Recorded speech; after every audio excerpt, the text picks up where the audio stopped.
안녕하세요. 오늘 7월 28일 화요일입니다. 오늘 이사야 13장 1절에서부터 22절까지를 본문으로 큐티 가이드를 시작하겠습니다. 오늘 이 본문을 통해서 제가 묵상한 하나님은요, 바벨론을 심판하신 분입니다. 6절 말씀을 읽어볼까요? 너희는 애곡할지어다. 여호와의 날이 가까웠으니 전능자에게서 멸망이 임할 것이미로다. 아멘. 자, 이전에 분명 바벨론은 불의한 남유다를 심판하시기 위한 하나님의 도구였습니다. 자, 하지만 하나님은 그 바벨론에게도 멸망이 임할 거라고 경고하십니다. 자, 그런데 이건요, 그냥 경고에 그치지 않았고 결국 그대로 실현됩니다. 바벨론 역시요, 남유다처럼 돌이키지 않았기 때문입니다. 자, 이런 하나님의 모습을 보면서 혹자는 아니 사용하실 때는 언제고 이제 와서 심판하시냐, 이런 변덕쟁이 같은 하나님을 어떻게 믿을 수 있느냐라고 말할 수 있습니다. 하지만 세상 피조물은 그 누구도 창조주 하나님께 이런 컴플레인을 할 수가 없습니다. 완전하신 하나님은요, 결코 불의하지 않으시기 때문입니다. 불의한 건 언제나 인간입니다. 자, 불의하지 않다면 하나님은요, 심판하지 않으십니다. 하나님은 공평하신 분이기 때문이죠. 더욱이 하나님은요, 불의한 인간이 하나님의 경고를 듣고 돌이키면 그 인간을 용서해 주십니다. 이렇게 하나님은 참 좋은 분이시기도 합니다. 자, 한편요, 바벨론을 심판하시는 하나님을 보면서 그분의 능력이 참 대단하다는 그런 생각이 듭니다. 당시 바벨론 어떤 나라였느냐? 정말 사나운 나라, 정말 사나운 민족이었습니다. 하지만 그런 민족도 자기 뜻대로 사용하시니 말이죠.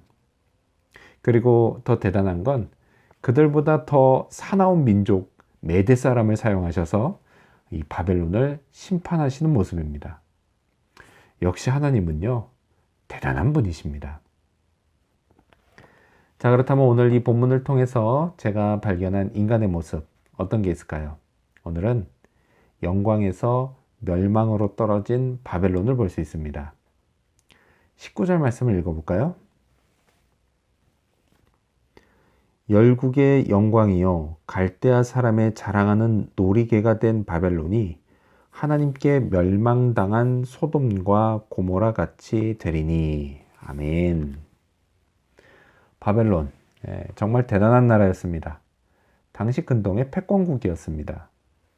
자, 저 멀리 서쪽의 애굽까지도 정벌할 정도로 대단한 나라였습니다. 자, 그러니 바벨론의 영광 실로 대단했겠죠. 오늘 성경이 말하는 것처럼 갈대아 사람이 자랑하는 놀이개였습니다. 놀이개. 요즘은 사실 이 놀이개란 단어가 어감이 별로 좋지는 않아요. 사람들이 이 놀이개를 뭐로 생각하죠? 심심풀이로 가지고 노는 물건쯤으로 생각하기 때문입니다. 자, 하지만 원래 놀이개는요, 금과 은 그리고 보석으로 만든 여자들의 귀한 액세서리를 말하는 거였습니다. 아무튼 바벨론의 기세는 하늘을 찌를 듯 했습니다. 자, 그런데 문제는 정말 하늘을 찔렀다는 것입니다. 이 교만이 결국 하나님의 심판을 부릅니다. 자, 그들이 멸망당하는 이유를 하나님은 이렇게 말씀하십니다. 우리 11절 말씀 읽어볼까요?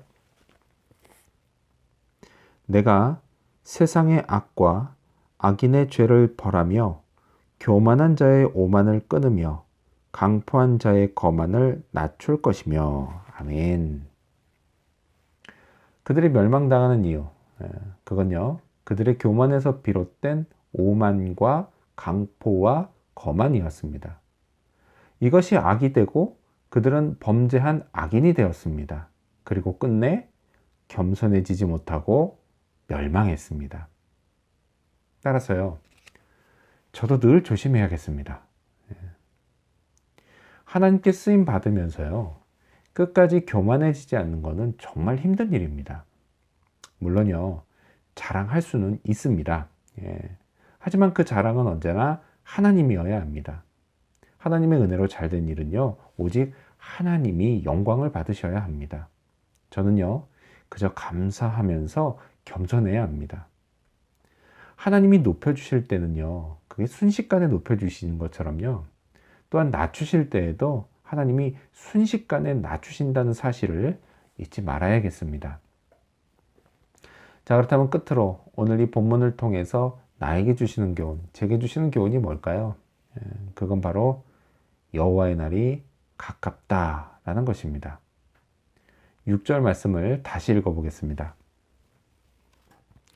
너희는 애곡할지어다 여호와의 날이 가까웠음이니 전능자에게서 멸망이 임할 것이미로다. 아멘. 하나님은요, 바벨론에게 여호와의 날이 가깝다고 경고하십니다.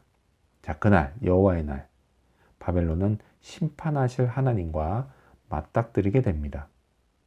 자, 이렇게 하나님을 만나게 된다라고 하는 의미에서 여호와의 날은 제게도 언제든지 가까울 수 있습니다.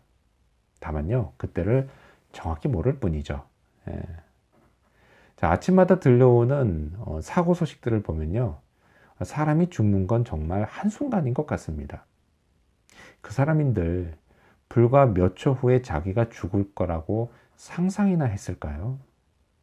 언제일지 모를 죽음, 하나님과의 만남, 이걸 생각했을 때 저는 늘 겸손해지려고 노력해야겠습니다. 여호와의 날은 분명 가깝습니다. 물론요, 제게 그날은 멸망이 아닌 천국으로의 입성이 됩니다. 비록 이 땅에서는 바벨론처럼 열국의 자랑도 자랑할 만한 놀이개 같은 자도 아니지만 천국에서는 저도 천국의 영광이고 자랑이 될 것입니다. 저는 그날을 꿈꿉니다. 그렇다면 그것이 제가 잘해서 그렇게 되는 걸까요? 아니죠. 아닙니다. 오직 하나님의 은혜로 됩니다. 예수님의 이름으로 됩니다. 성령의 인도하심으로 됩니다. 그래서 오늘도요, 그저 감사하며 주님의 도구로 겸손히 쓰임 받는 그런 하루가 되기를 소망합니다. 기도하겠습니다. 바벨론을 심판하신 하나님, 그렇습니다. 하나님께 쓰임 받지만 또 교만해지면 하나님의 징계도 받을 수 있다는 사실 늘 잊지 않게 도와주시옵소서. 그리하여 겸손함으로 하나님 앞에 나아가고 하나님이 높여주신 것을 바라고 또 그렇게 높아졌을 때 오직 하나님을 자랑함으로 교만해지지 않도록 도와주시옵소서. 여호와의 날이 내게도 가깝다라는 사실을 늘 잊지 않게 하시고 하나님을 만나는 그 순간이 언제 올지 모른다는 사실 기억하면서 늘 겸손하게 하나님 뒤를 잘 따르고 하나님 말씀을 따르고 순종하며 하나님이 내게 은혜로 주시는 축복들을 누리고 살아가게 하여 주시옵소서. 오늘 하루가 그렇게 겸손한 마음으로 주님의 도구로 쓰임받는 하루가 되기를 간절히 바라오며 예수님의 이름으로 기도합니다. 아멘.